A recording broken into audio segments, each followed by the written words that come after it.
living in the desert, you're surrounded by a sea of unbelievers, so you would migrate away to these centers, these garrison towns, as a form of joining the new faith.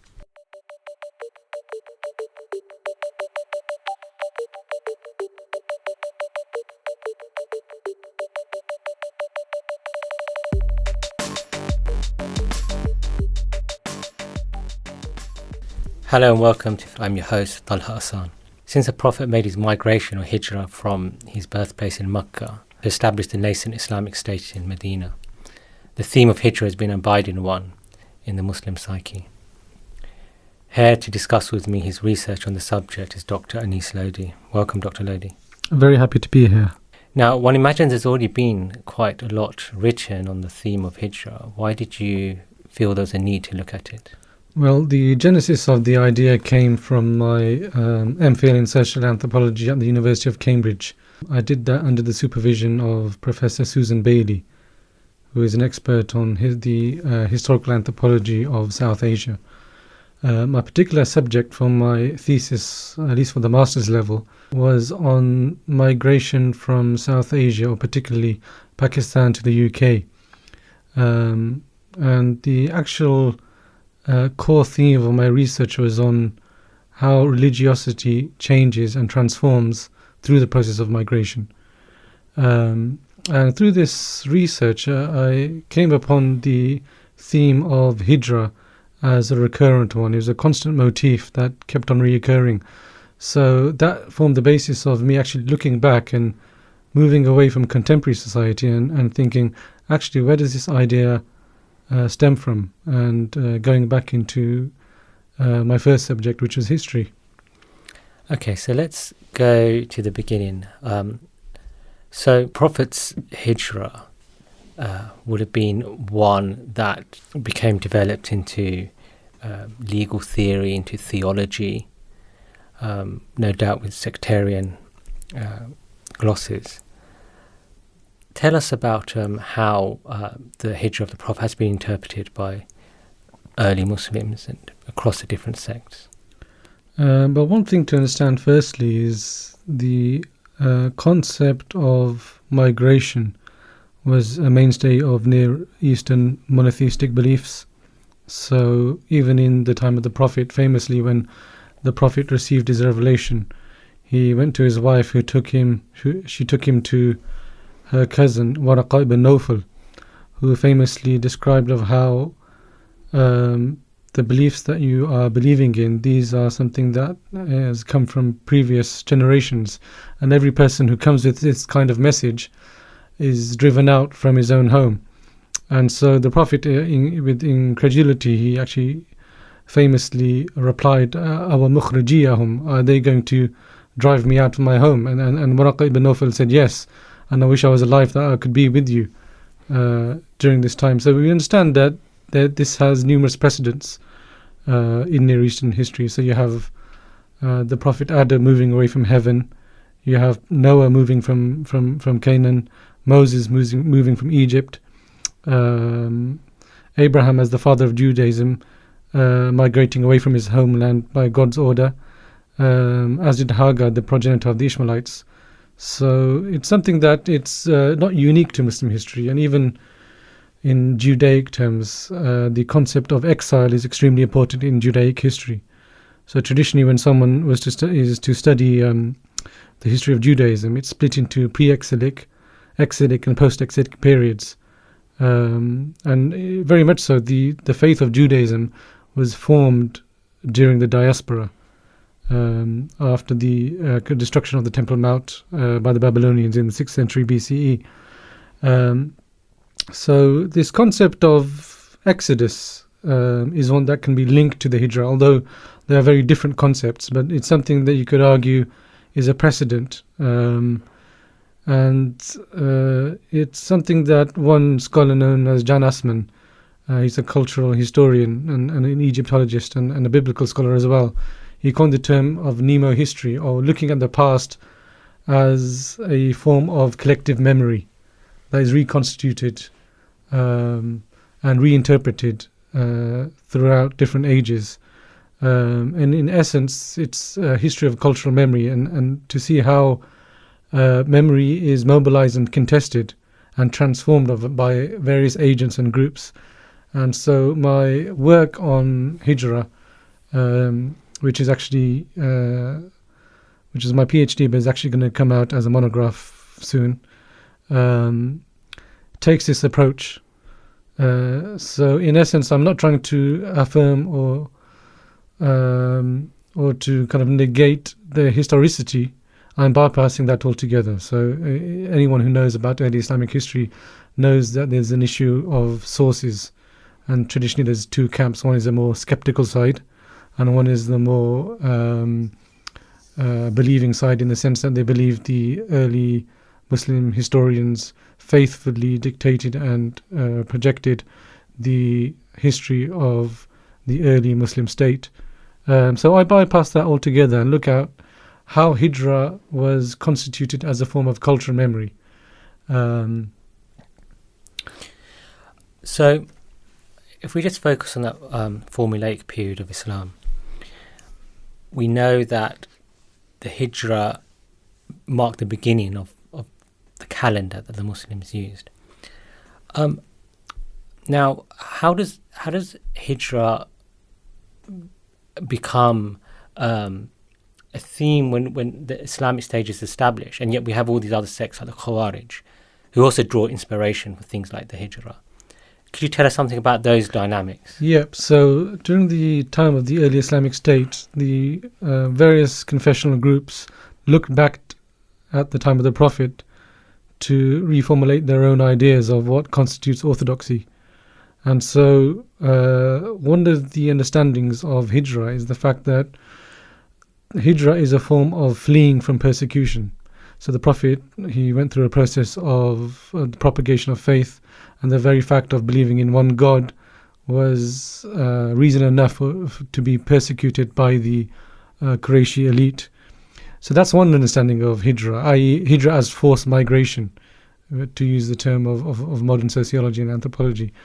Now, that's one spectrum of the understanding. Another spectrum, which is also something that's reflected in our sources as well, as Hijra as a form of creating an ideal society and a revolutionary state. So with this understanding, it's not the Prophet and the early Muslims who were saved, it was the Medinans who were saved by the arrival of the Prophet. So with this understanding, Hijra is a form of creating a new society, an ideal society, a nexus of believers that can constitute themselves and form an ideal state that can eventually march back and come back to the original place that they migrated from, and which is something that is reflected in the prophetic biography, where famously the Prophet and the companions move back to Mecca, and they conquer Mecca, and it's the whole of Arabia comes under the aegis and the control of the Muslim faith. So during the early period, we have in essence two forms of Hijra. We have one understanding that Hijra is a form of revolutionary ideal state, and this was used particularly by minority Muslim groups like the Khawarij, as you mentioned. So the Khawarij were constantly looking for their Medina, and they were constantly moving from one place to the next. And when they actually migrated to these particular places, they actually named them as Dar al-Hijra. So there was a direct link from what they perceived as an ideal state and what the Prophet envisaged in his own lifetime. So this was also, you could argue, taken on by other confessional groups, particularly the Shi'i groups. And in terms of the Shi'i spectrum, the most important was the Ismailis, who also constituted Dar al-Hijras as a way of maintaining a nexus of purity. So only the believers lived in these little enclaves of Ismailism, and which very much acted as as a kind of a fortress that would await the coming of the Mahdi. So you do get multiple different interpretations of what Hijra means during this period. And on a third level, you can see it on very much on the state level. So when the Muslims migrated away from Arabia and they conquered the Near East and the Middle East, they set up garrison towns or amsar to house the believers as a way of kind of demarcating themselves from the populace. And so this process of migration from rural places to urban places was also described as hijras. And so you can also describe hijra as a process of urbanization. And for example, if you were someone living in the middle of the Egyptian desert, and you wanted to join this nascent faith, obviously, living in the desert, you were surrounded by a sea of unbelievers, so you would migrate away to these centers, these garrison towns, as a form of joining the new faith. You mentioned about interpretations of Hijra, and just like jihad, there can also be a what we can call a spiritual interpretation, or a metaphysical or metaphorical interpretation. Perhaps just to continue about what you're saying about Ismaili understandings of Hijra, would there also have been an accompanying metaphorical or metaphysical understanding of Hijra? Very much so. Even the term Hijra in itself can also mean cutting off relations or to withdraw oneself. So, for example, famously the Prophet said that there's La Hijra fawqa thalath, i.e. don't cut off relations more than 3 days with family members. So there's an idea that there's two levels of Hijra. One is the physical migration, i.e. moving away from a place of fitna, a place of temptation, and a place of oppression, to a place that one can freely practice one's faith. There's that understanding, which is a physical movement, but there's also understanding that you can also migrate away from sins. So just as jihad, the lesser jihad is actually fighting, the greater jihad is to strive against one's nafs or one's soul. Similarly, in early Muslim society, there was an understanding that hijrah, or the greatest hijrah, al-hijrat al-uzma, was one where you migrate away from sins. Because there's an understanding here that, and this is something that was later elaborated upon by Ibn Taymiyyah, there's an understanding that one may very well move away from a place of oppression and to a new place, but even there one can fall into disobedience. So there's an idea that to really avoid any form of temptation is actually what's most important is not a physical movement, but it's a spiritual movement towards God. Part of your research included also looking at Hijra at the time of Muslim Spain, and there are quite some heart-wrenching accounts given of kind of forced migration. Would you tell us a little about some of your insights in looking at Muslim Spain with the theme of Hijra? Well, I can start with an anecdote, which is an interesting anecdote in a place, in a principality within Valencia, where the Muslims were living as a minority. But obviously after 1492 there was a process of forced conversion throughout Spain. So after this period they lived as crypto-Muslims in essence. They were not allowed to practice their faith. They were not allowed to utilize Arabic.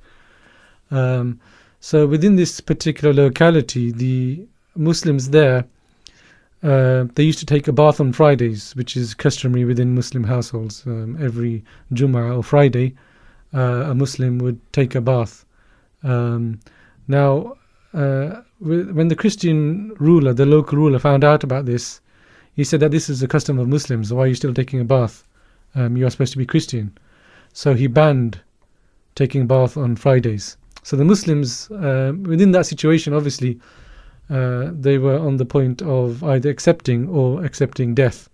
So obviously they conceded, and they said, okay, what we'll do instead, we'll take a bath on Sundays, with the understanding that Sunday is a Christian holiday.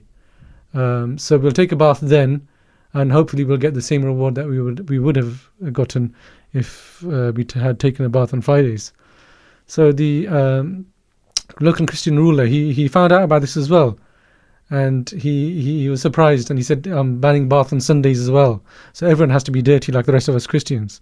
So in essence, the Muslims there, they were trying to practice their faith in very demanding circumstances, and so the concept of Hijra was something that was very much important within the legal scholarship of Spain, and also something that was kind of prevalent among the masses.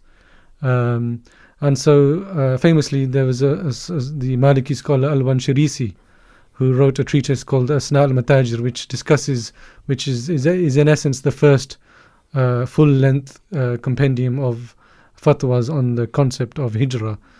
And he very much argues that the Muslims of Spain should migrate away, especially during the times of increased Christian oppression.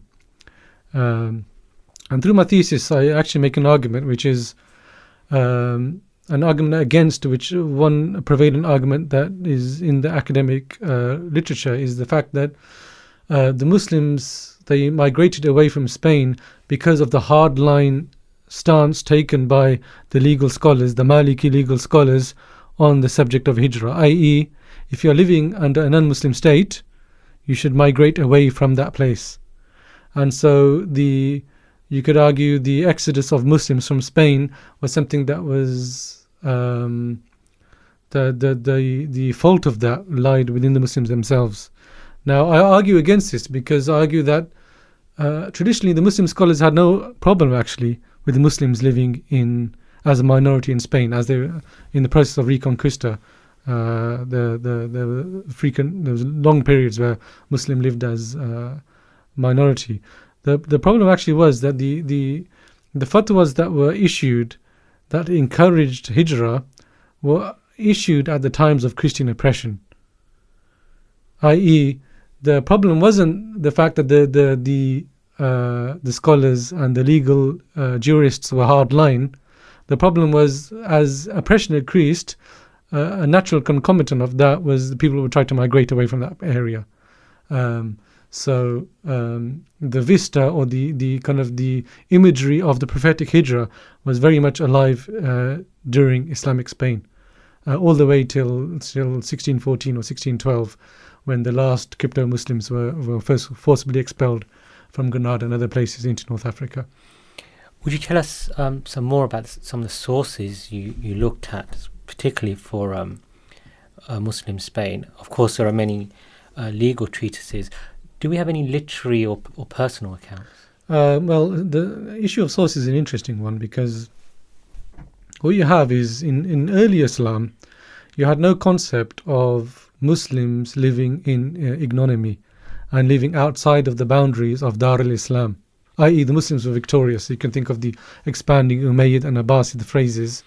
There was no use for a Muslim living in the heyday of Baghdad to be living in some provincial town in England, for instance, which was seen as a kind of a backwater.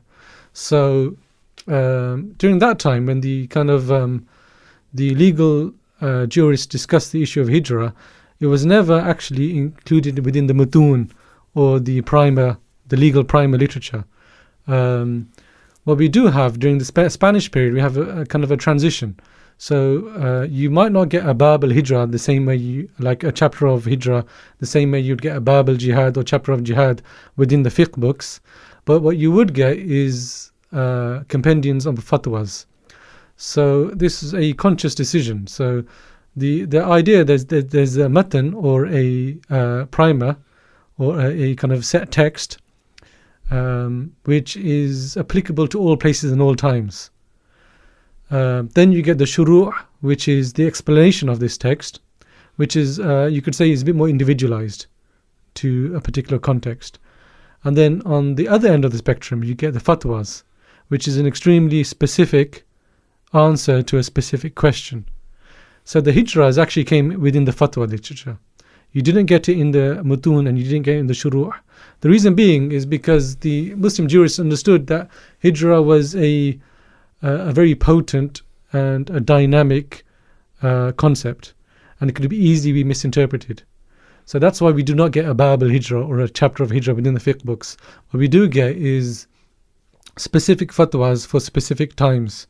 That's to prevent people migrating away from a particular locality or utilizing the concept of hijra in a decontextualized fashion. And would there be any literary accounts or kind of personal accounts? That's true. And even, for instance, there's a whole genre of poetry lamenting one's homeland, and frequently there's kind of comparisons with the prophetic hijra. Famously, when the Prophet migrated away from Mecca, he kind of looked back at when he was in Medina, he looked back and he reminisced on Mecca.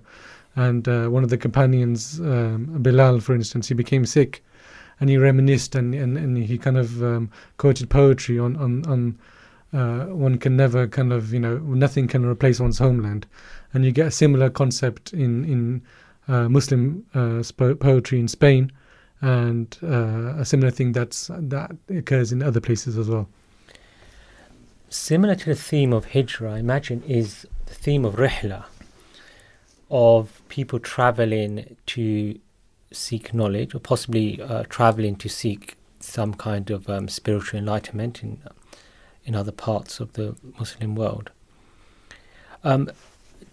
Is there any parallel between the rihla and the hijra? Excellent question. I mean, it's a good one, because it's this kind of dichotomy was first, or I should call it a tripartite distinction, was first coined by Ian Netton, who looked at the forms of religious movement within Muslim societies. And you can think of three main forms.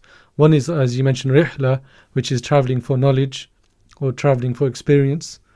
Then you can think of the hajj, which is pilgrimage, traditional pilgrimage. And the third is hijra, which is migrating for religious reasons, as we discussed. Now, out of these three concepts, you can think of them as distinct, but you can also, there's a frequent overlap between them. So you can think of Ibn Battuta, he performed all three. So as he was traveling, he also, as he was seeking knowledge, he was also performing hajj. Okay, he was also migrating away from a place as within the kind of understanding or the rubric of hijra as well. So you can think of these concepts as very much being of porous concepts, and they're not completely distinct from each other.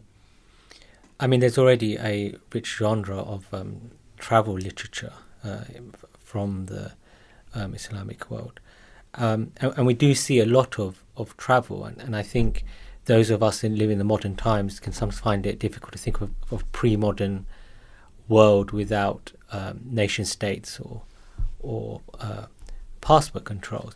What was it physically like to travel during this time? Let's look at Muslim Spain, for example. What was the process like leaving Spain, crossing the sea, perhaps arriving in North Africa? Right. So if we take, for instance, the kind of period from around the 8th century to the 11th centuries, you can think of, or even much later actually, you can think of the process of travel being fairly straightforward actually. So we have the modern concept of visas and passports, which didn't exist. So Ralph Brower, he wrote an article on boundaries in Muslim societies, and he found out that there were no boundaries. So one could easily travel from, for instance, Umayyad Spain into Fatimid North Africa, into Abbasid Iraq and Syria, all the way to Khurasan, and one would not be accosted or asked for any form of documentation. Now, this process, obviously, or this kind of freedom of movement lessened over time. So by the time you get into the 16th century, for instance, so the Muslims living in Spain under the dominion of the kind of Christian forces at the time, suddenly you had a notion of documentation. So, for instance, before 1492, for instance, before the Christian conquest of Granada, a Muslim living in the north of Spain, for instance, was not allowed to travel to Granada unless he had a particular documentation. Now, you frequently had Muslims trying to migrate and perform Hijra. Frequently this was discouraged because the workforce of the Muslims was important for the economy. So they the Christian rulers did not want the Muslims actually to migrate. And so if a Muslim was to, for instance, perform Hajj, for instance, he had to give a form of guarantee or bond that he would return. And frequently, for instance, a family member had to remain behind, for instance, as a surety. Now, we do get little anecdotes, for instance, of Muslims kind of being marauding or walking around the hills around Granada, trying to get into the kingdom of Granada and being accosted by Christian forces and arrested and being sent back and sent into jail. So there's an idea here that there's no longer any freedom of movement, and there's also an idea that you had to possess some form of documentation to move from one boundary to the next.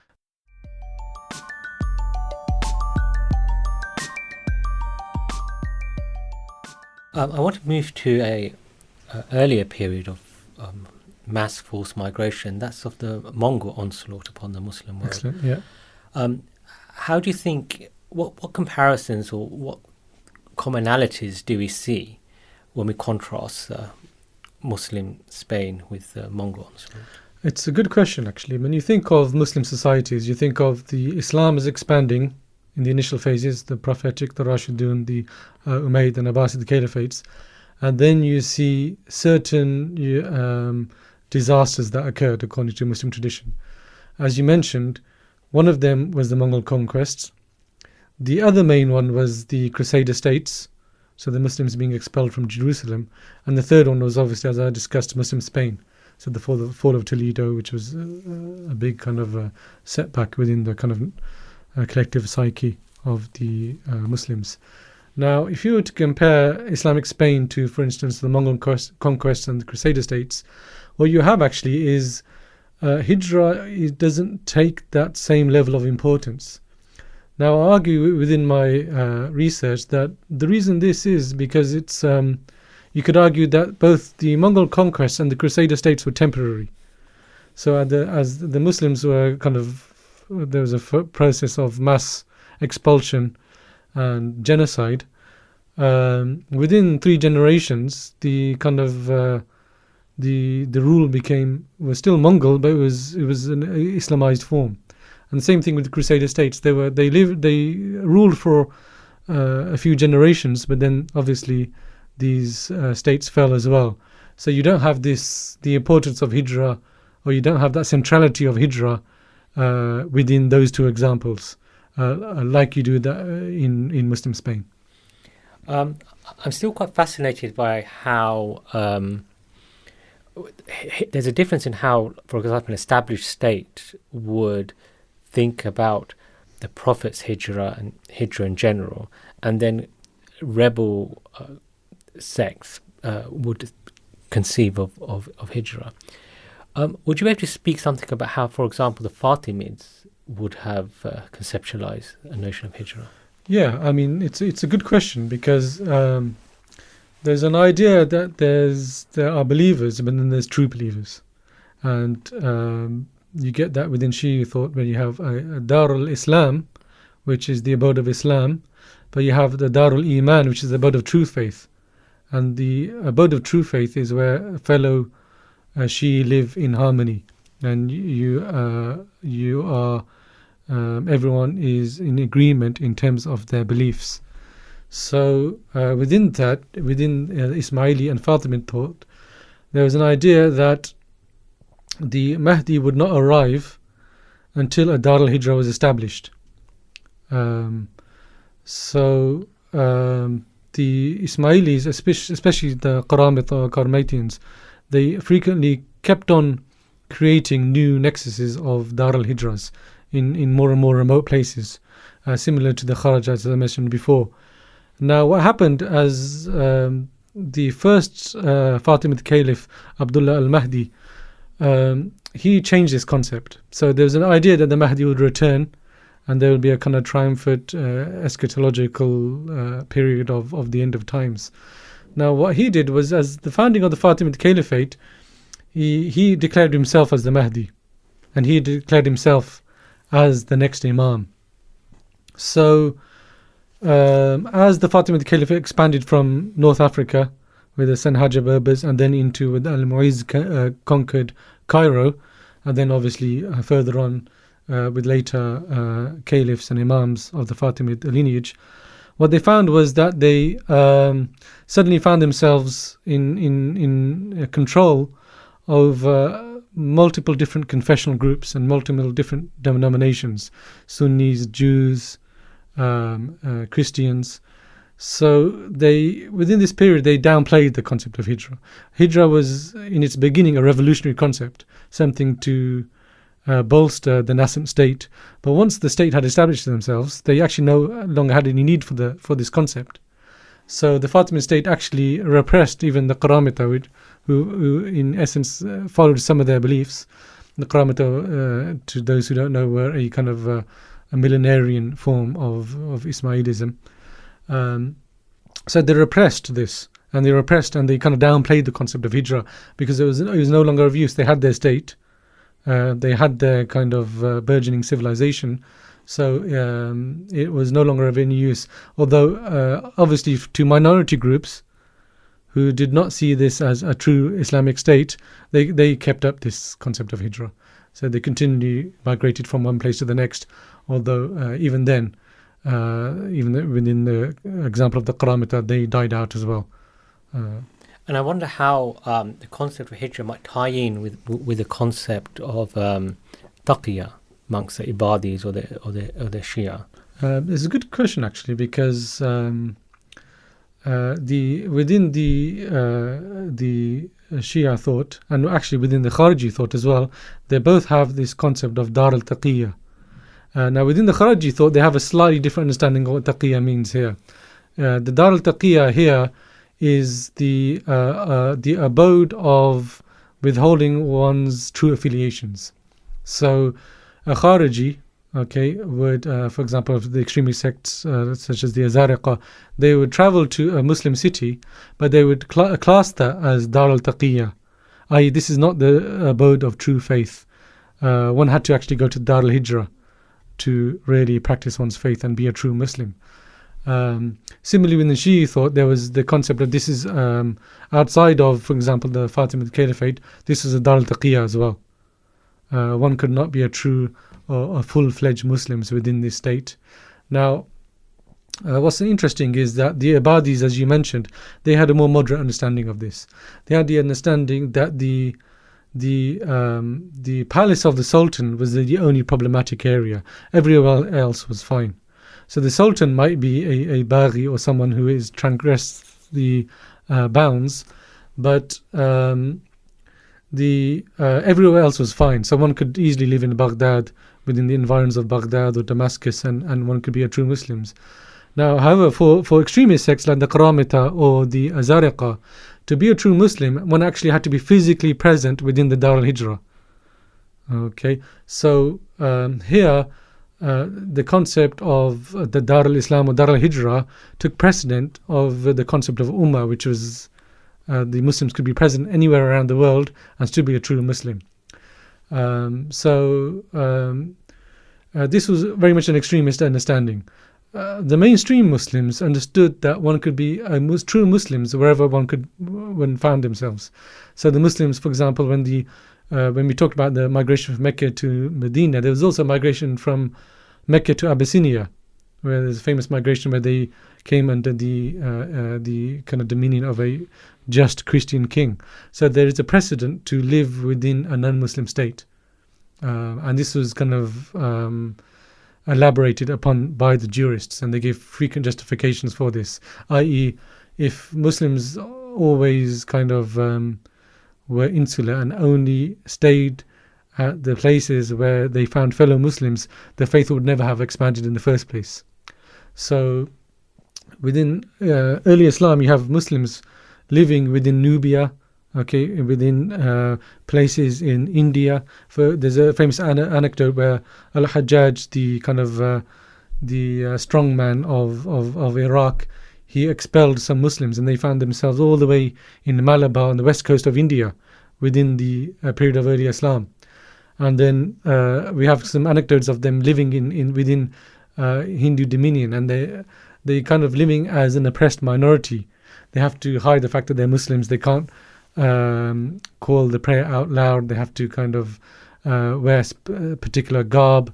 However, within a few centuries, these Muslims living in South India and the western coast of India suddenly were living as a free minority. They had their own qadis, they had their own legal system, they had their Friday prayers, they were friendly with the local populace. So there's an understanding here that Muslims could live within non-Muslim societies under the banner of proselytization.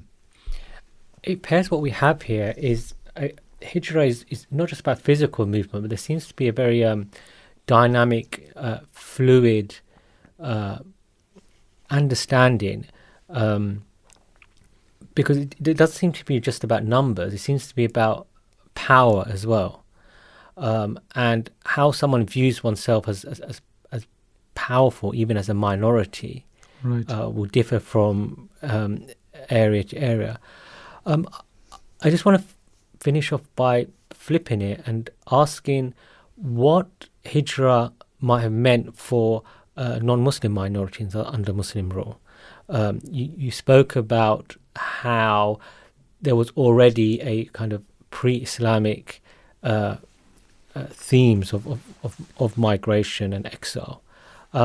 Would you tell us about perhaps how Islamic thoughts of Hijra might have influenced Jewish or Christian minorities, or in fact actually majorities under Muslim rule? That's a good question, actually, and I feel that this question is more important if we kind of move on to the modern period. What you have is traditionally there's an understanding that Muslims or non-Muslims lived within an Islamic state as a kind of protected minority. And obviously there were degrees of tolerance, and there were periods of oppression as well. What you have is during the colonial period, everything turned on its head. So you have Muslims suddenly finding themselves under non-Muslim rule, for instance, in North Africa, for instance, Algeria and the French. And you had minority Greek populations, for instance, in Eastern Europe, and Ottoman areas, suddenly finding themselves as problematic subjects, and this kind of degree of tolerance that was present before, they're finding that now there's a degree of tension. And so, at least in the Ottoman concept, there's a concept of tahjir, and as kind of Muslims migrated away from Crimea and Eastern Europe, as kind of they lost their lands in those areas, there was a process of mass migration into Anatolia, and this was reflected. And there's a similar process of non-Muslims living in these areas migrating away from Anatolia as well. And so you have Greeks moving to kind of Greek areas, and you had Armenians, for instance, moving away from these areas. So you have this concept of kind of population exchange. Now, the extent to which this was kind of envisaged as Hijra within these non-Muslim peoples is something that I haven't actually researched, and it's definitely something that can be researched and expanded upon. To what extent was Hijra influential within non-Muslim societies as well? Dr. Lodhi, thank you for joining us. Thank you very much.